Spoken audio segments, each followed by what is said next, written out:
Hi friends, I've got a quick gluten-free wrap for you this afternoon. I was just making lunch and I haven't made these for a while, but they are great. I love the Brazilian cheese puffs, and this is a recipe that is on Cookidoo with a simple 5 or 6 ingredients.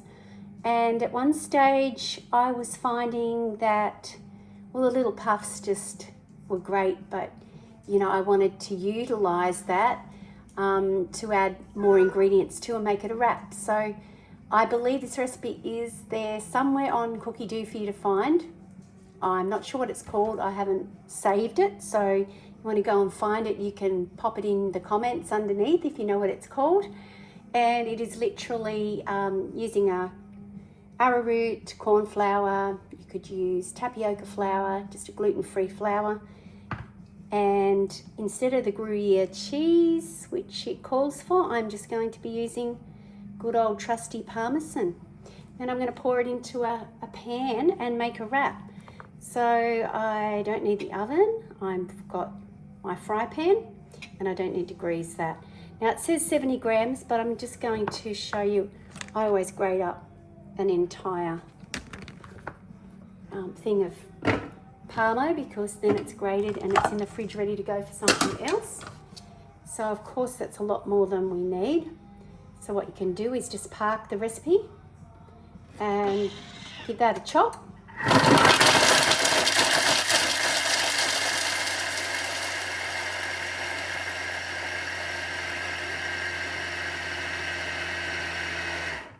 Ten seconds will do the trick.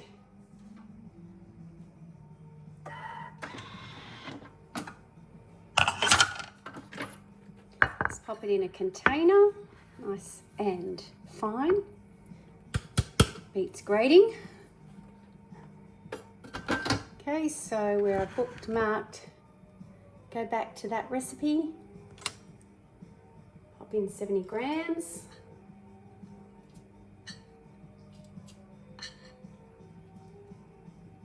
Look at that. Almost to the knocker. Okay, I've grated that up so I can pass that. And then I've got milk, which I don't have. So I often use coconut milk if you want to do it dairy free. I have got some cream, which needs to be used up. Just always make sure you tear your scales. So this will be a nice little twist, a bit creamy, and hopefully I've just got enough, or I'll add a smidgen of water, which won't hurt being so thick. And here's pure cream, so it's not thickened.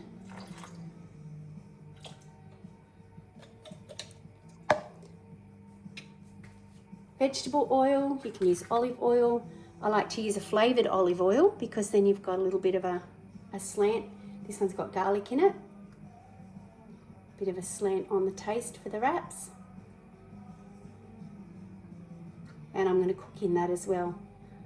So that will give it a nice little boost of garlic.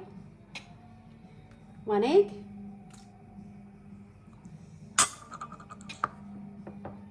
Okay, we've got the flour. If you buy the Mackenzie's one, it is 175 grams. I did use some for a gravy, so let's see how I go as far as quantity. That can't abuse much.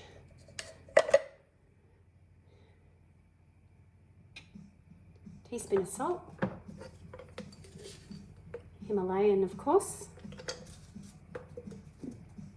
You could spice it up if you wanted to and add, I love this one from Aldi.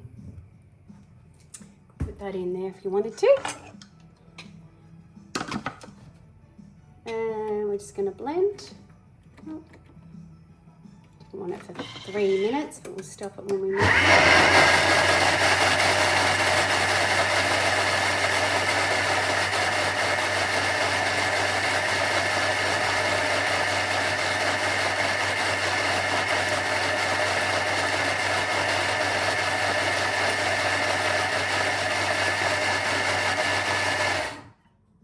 All blended.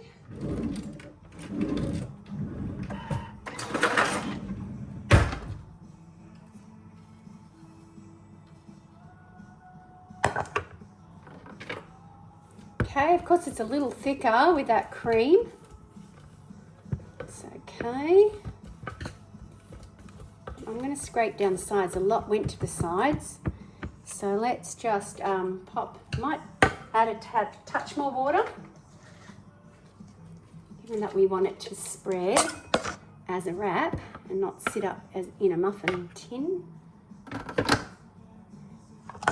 You've always got to use your common sense with a recipe. From substituting things, you might need to change the amounts.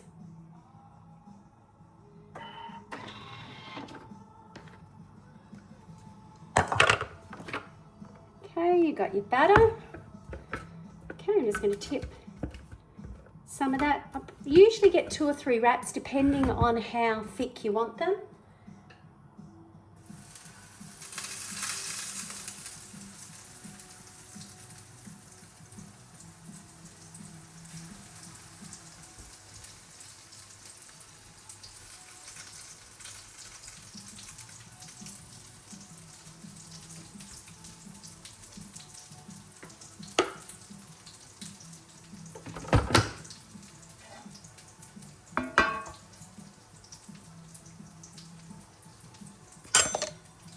Now the trick is not letting it cook too long, but not flipping it too soon, because she'll end up, with a bit of a turn, end up burning the Parmesan. So it's looking good. I just want to make sure that the centre's starting to cook.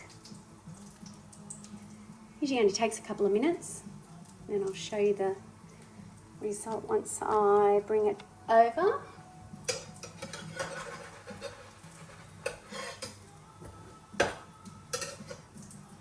One side might be a bit crispier than the other. Just in this process of flipping, you don't want any of the batter to go flying. You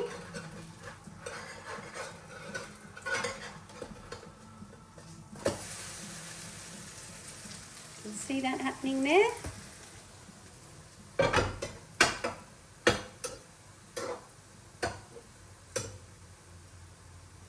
And of course I'll put this onto a plate, just let it cool, give it 20 minutes, half an hour to cool down while I'm chopping up my salad ingredients. And I'll have one meal of beautiful gluten-free wraps, which is all of the cost of a little corn flour, probably $2 worth of ingredients to make my 3 gluten-free wraps. Looks good.